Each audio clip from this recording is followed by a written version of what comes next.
Kia ora and welcome to Out the Gate Off-Road. Our mission, to break free from the rat race, explore the raw beauty of Aotearoa and embrace a life filled with adventure, connection and appreciation for the small things. Last year we took a leap of faith and brought an ex-Australian military Unimog. With a whole lot of hard work, creativity and DIY hustle, we turned it into our dream home on wheels. This is our ticket to the ultimate off-road lifestyle. A journey about freedom, about chasing the wild and soaking in the beauty of this incredible country. We're out here off the beaten path, ready for whatever comes our way. The real question is, are you ready? Wow team, the first of many videos of our travel journey. I can't wait to share with you what we've got going today. We're here to explore the wild west coast of the far, far north. The first stop on our journey from Whangarei was Bailey's Beach and we already ran into someone in trouble. This is so funny. 3 hours into the trip, our first adventure began where we found a Toyota Aqua stuck on the beach and we wanted to lend a hand to try out the new winch for the first time. There was already one local there that was trying to help them out, but we were very happy to give them a lending hand and they were also really happy to see us and help them out.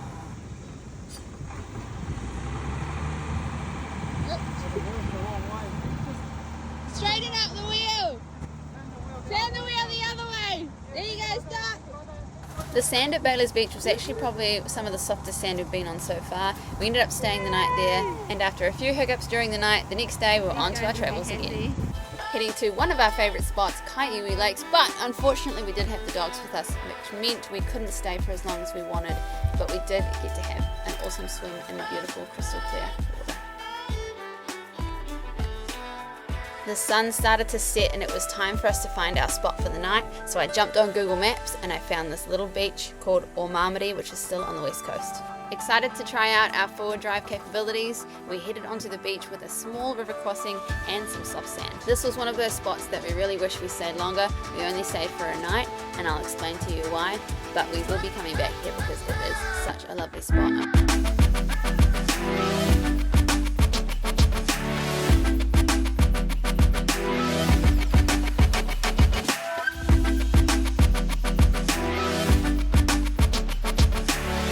In this next shot, you're going to see Louis stop, and instead of putting it into forward drive, he accidentally put it in two-wheel drive, so we thought that we actually got stuck, but in reality, we didn't. This was our spot for night 2, absolutely stunning. We took the dogs for a walk, we did a little bit of handstand play, and the rest is history.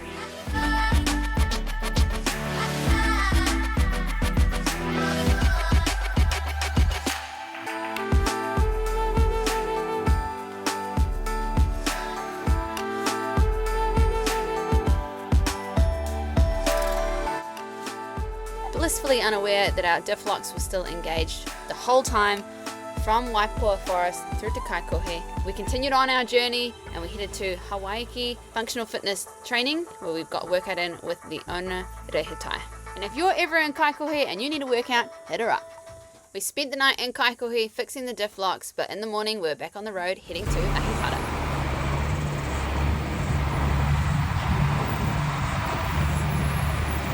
So at this point, we're still kind of babying our diff locks and our forward drive because we don't want it to get stuck again. But we really wanted to head around Shipwreck Bay to see a bit of the coast that not everyone can access, maybe look for a spot where it's nice and quiet. So we went for an explore. Have you ever seen the west coast look so peaceful?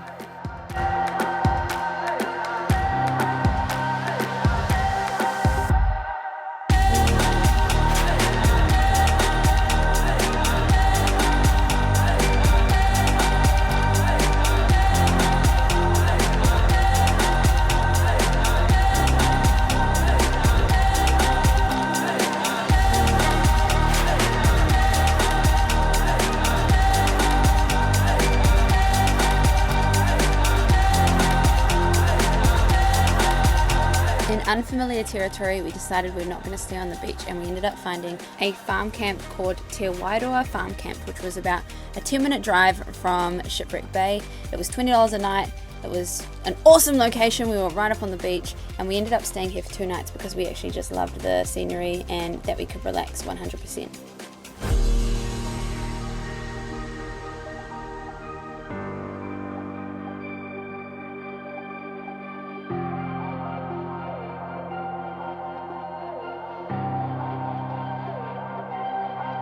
Staying at this farm camp Louie and I finally realized that we needed to slow down and we needed to take every moment in a little bit more.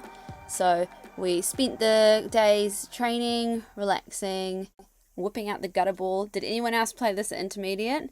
I just completely forgot about it until one day I was like, yes, let's make a gutter board. It's easy to carry around and it's always going to be accessible to play. Anyway, we got ants in our pants and we wanted to explore more of the West Coast. So we jumped on the beach, 90 Mile Beach, and we headed to our next location. Heading north up the beach, the sand was rock hard. We just went in our own pace. There was heaps of people kind of speeding through, which was pretty cool. But then we managed to tuck into this amazing little spot to try and shelter ourselves from the wind. No waves because the water was so flat. It was a little bit windy. We didn't really have much to do. So again, it forced us to relax, which is exactly what we needed. And we ended up staying 2 nights here.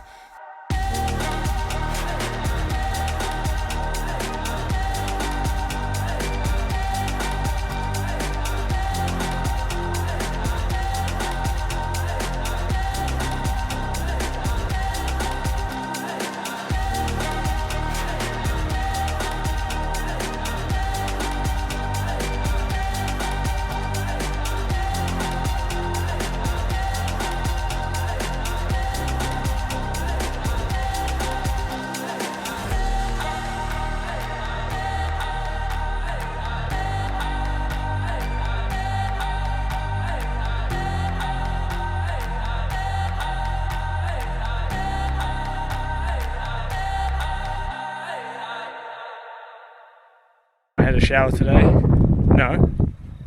Am I going to have one today? No. Why? Because we're out of water. Why? Well, we're not out of water, but we're pretty close to being out of water. So we're rationing. Why? Because I didn't actually fill it right up when I was sort of messing around with it at the start. I should have, but I didn't. I thought I'd fill it up later, but I didn't. Now we're almost out. But tomorrow we'll go back to civilization and get a top up. So back on the road we went, or should I say beach. We headed back to our nui to stock up on water and food, and then we ended up heading northeast to Rarawa, our first stop on the east coast. I'm a little bit nervous because we're about to do this crossing and the sand's really soft. So, yeah, let's see. He said he's just going to floor it. I'm so nervous. Literally so nervous.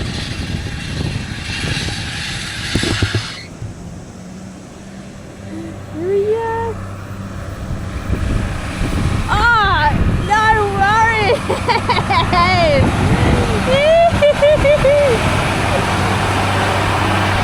Ain't nothing to it. Oh, how good.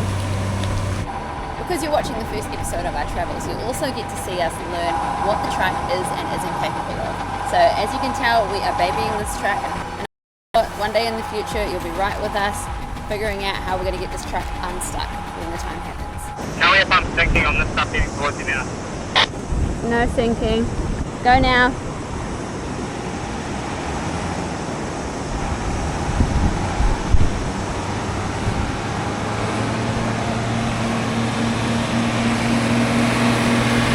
Looking good.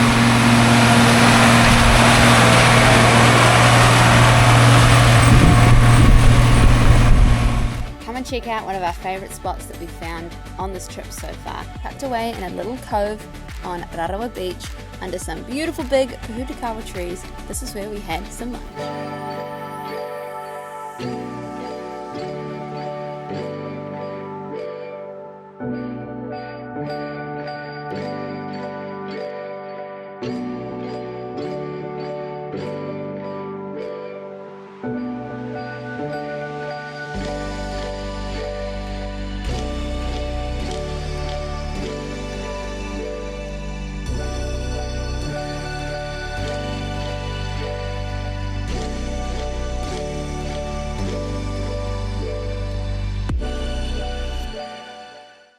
So behind me you can see this beautiful white sand beach. Check it out. Absolute stunner. It's roasting hot. And then check this out. Truck parked in here. Super cool. Made for the truck, really. Here's Kyla. I think this is one of the coolest spots I've ever been to. This is pretty sweet. Too bad the high tide line is all the way up here. You definitely can't stay here because you'd be washed in. Not ideal, but this place is an awesome spot for lunch. We didn't stay on Rarawa Beach and we didn't go for a swim because the East Coast swell was huge that day. So we definitely want to come back when the water is a little bit more calmer. I heard there's this beautiful lagoon to the right, so we're very keen to give that an explore. For now, that's all from out the gate. Those are our West Coast of the Far North journey. We're very excited to share with you East Coast of the Far North journey. That'll be in the next episode. So if you like this video, make sure you subscribe, and you can even turn on notifications if you want to stay up to date on the latest. On the East Coast, it's all about fishing, diving, and surfing. So if that sounds like a bit of you, then make sure you are following along this journey. Catch you on the next one. Bye.